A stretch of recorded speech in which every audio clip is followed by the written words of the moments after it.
दोस्तों नमस्कार, मैं हूं आर के सिन्हा और आप देख रहे हैं अपना फेवरेट और नेशनल इंग्लिश ग्रामर। आज हम लोग इसके पहले वाले वीडियो लेक्चर में मैंने दैट के सभी यूजेज बताया था। ठीक उसी तरह इस वीडियो लेक्चर में हम लोग दिस के सभी प्रयोग पढ़ेंगे।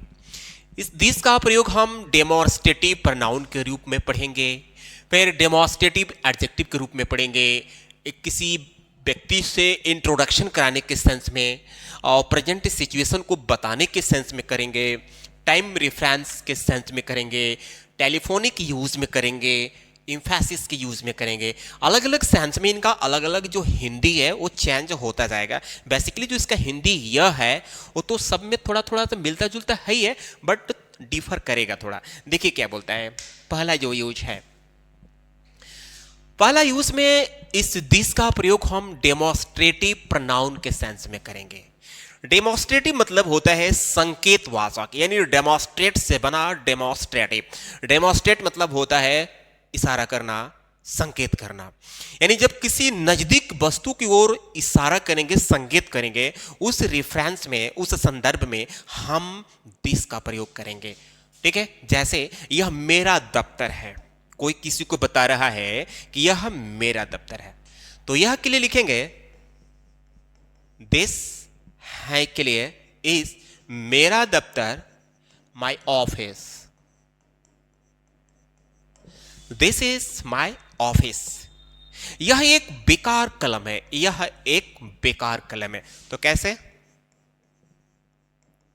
This is an useless pen. Clear? यह एक सस्ता बाजार है, यह एक सस्ता बाजार है। तो बोलेंगे this is a cheap market. Cheap market यानी मार्केट सस्ता कहने का मतलब यह है कि उस बाजार में सारी चीजें सस्ती मिलती है। तो देखा आपने, दिस यहां यहां यहां। अब ये जो दिस है यहां पर प्रोनाउन का काम किया, डेमोन्स्ट्रेटिव प्रोनाउन। कैसे जानेंगे डेमोन्स्ट्रेटिव प्रोनाउन? देखिए, दिस के बाद अगर तुरंत कोई वर्ब आ जाए, इज या हैज, कोई भी वर्ब आ जाए, तो ये प्रोनाउन कहलाएगा। ठीक, अभी मैं बताता हूं कि यही जो दिस है एडजेक्टिव बनेगा दूसरा यूज में। देखिए, डेमोन्स्ट्रेटिव एडजेक्टिव। अब ये एडजेक्टिव बन गया। कैसे? अगर हम दिस के बाद कोई नाउन लिख दे तो ये दिस एडजेक्टिव बन जाएगा। अभी मैं बताया कि दिस के बाद अगर कोई वर्ब हो, इज या वाज या हैज वगैरह हो, तो ये प्रोनाउन कहलाएगा। लेकिन दिस के बाद अगर कोई नाउन हो और उसके बाद कोई वर्ब हो तो ये एडजेक्टिव कहलाएगा। आई होप कि समझ गए होंगे। यह किताब मेरी है, तो क्या बोलेंगे? यह किताब, देख रहे हैं ना, दिस के तुरंत बाद नाउन आ गया, किताब यानी बुक। दिस बुक है मेरी, mine. This book is mine. यह लड़का बहुत शरारती है। यह लड़का, यह के बाद तुरंत लड़का आ गया, यानी एक साथ लिखेंगे this boy is very naughty. Is very naughty. This boy is very naughty. Clear? अब आप समझ गए होंगे ना कि ये जो दिस है एडजेक्टिव है, क्योंकि इसके जस्ट बाद नाउन आया हुआ है, उसके बाद कोई वर्ब आया हुआ है। दिस के तुरंत बाद वर्ब आए तो प्रोनाउन कहलाएगा, और दिस के तुरंत बाद कोई नाउन आए, उसके तीसरे नंबर पर कोई वर्ब आए तो ये एडजेक्टिव कहलाएगा। अगला है दिस का तीसरा यूज।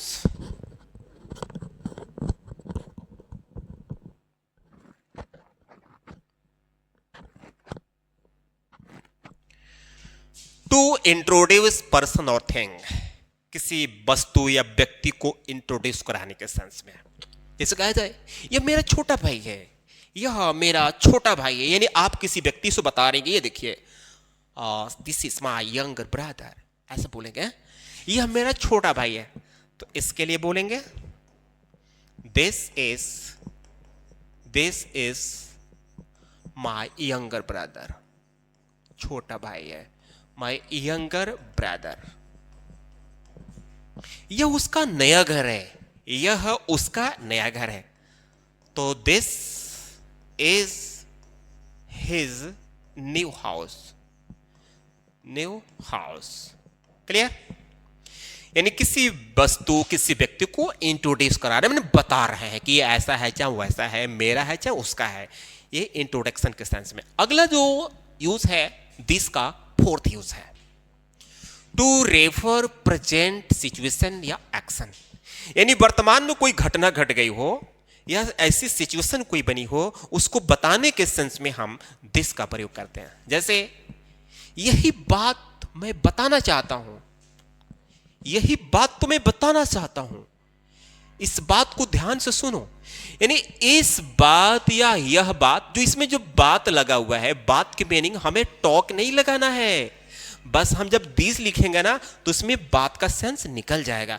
यही बात मैं बताना चाहता हूं, यानी व्हाट, दिस इज व्हाट। ठीक, अब व्हाट लिखने से मतलब ये कह लीजिए कि बात का सेंस निकल गया, इसके लिए दिस निकल गया। दिस इज व्हाट मैं बताना चाहता हूं, आई वॉन्ट टू से, या आई वॉन्ट टू टेल, मैं कहना चाहता हूं, आई वॉन्ट टू टेल। इस बात को ध्यान से सुनो। कोई बोल रहा है कि इस बात को ध्यान से सुनो, तो सुनो, यानी कोई किसी को ऑर्डर दे रहा है। Listen to this carefully. अब दिस लिखने से इसी में बात भी सेंस आ गया। लिसन टू दिस टॉक नहीं, अगर आप बोलेंगे कि लिसन टू दिस टॉक, तो भाई टॉक तो है, वर्ब है, तो हम यहां पर कैसे लगाएंगे? This is to listen to this carefully, न कि listen to this talk carefully, गलत हो जाएगा। तो ये रहा चौथा यूज। इसका हम पांचवा यूज देखते हैं। वर्तमान की समय या घटना को बताने के लिए, वर्तमान कोई समय है या घटना है उसे बताने के लिए, जैसे यह सप्ताह बहुत व्यस्त रहा है, बता रहे हैं किसी को आप, तो दिस वीक, भाई वीक सप्ताह, हैज बीन रहा है वेरी बिजी। तो यहां जो वीक है यह समय की बात हो गई। यह महीना बहुत व्यस्त रहा है, या यह महीना बहुत ठंड रहा है, इस तरह की जब बात आएगी तो उस सेंस में भी हम जैसे समय या घटना को बताने के सेंस में, जैसे मैं उससे आज सुबह मिला। अब मिला एक घटना है, एक्शन है, तो क्या बोलेंगे? आई, काम क्या किया? मिला, तो पास्ट टेंस है, इसलिए वर्ब की सेकेंड फॉर्म मैट। उससे, आई मैट हिम या हर, कंफर्म नहीं है महिला है कि पुरुष है। आई मैट हिम आज सुबह, तो इसके लिए बोलेंगे दिस मॉर्निंग। अब यहां पर टुडे मॉर्निंग नहीं, टुडे मॉर्निंग नहीं, दिस मॉर्निंग बोलेंगे, क्योंकि आप इस घटने के सेंस में टाइम भी जोड़ रहे हैं। दिस मॉर्निंग, आज सुबह, यानी आज सुबह, दिस मॉर्निंग। तो आई मेट हिम या हर दिस मॉर्निंग। आप इस तरह के सेंटेंस किताबों में देखे होंगे या किसी को बोलते हुए सुने होंगे। ठीक है, तो अगला यूज हम देखते हैं फोन पर अपना परिचय देने के लिए।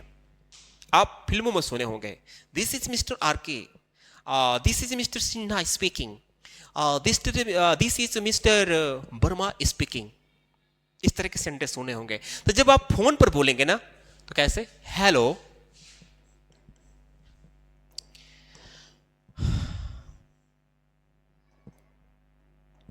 लिखेंगे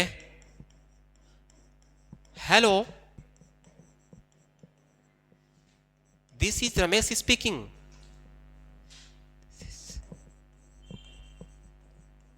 Ramesh speaking. Clear? Hello, this is Ramesh speaking, ऐसा सुने होंगे। मिस्टर वर्मा बोल रहा हूं, इसके लिए बोलेंगे this is mister Verma speaking. ये आपका कंप्लीट हो गया। से ये रहे दिस के सभी यूजेस। अगर ये वीडियो आपको अच्छा लगा हो, इससे कुछ आपको इन्फॉर्मेशन मिला हो, तो प्लीज़ वीडियो को लाइक करके चैनल को सब्सक्राइब कीजिए।